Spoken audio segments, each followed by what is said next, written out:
Well done well done. जनाब ये देखिए वहीद महाराज साहब मौत के कुएं में साइकिल चलाने की प्रैक्टिस कर रहे हैं।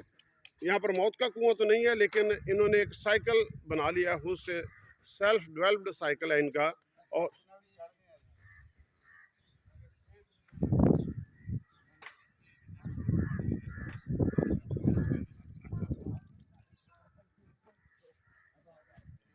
और ये साइकिल लेके फरार हो गए हैं, भाग गए हैं।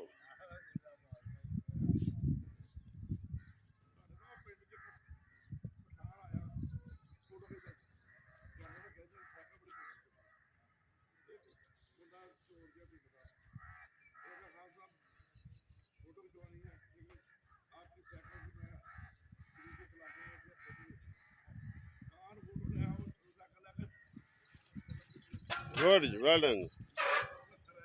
ब्रेक अभी मेरी बारी।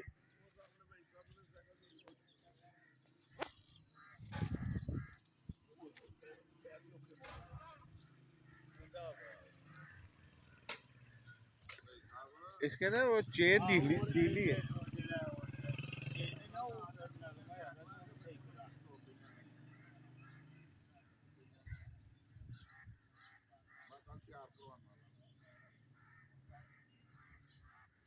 ये बहुत अच्छी एक्सरसाइज है।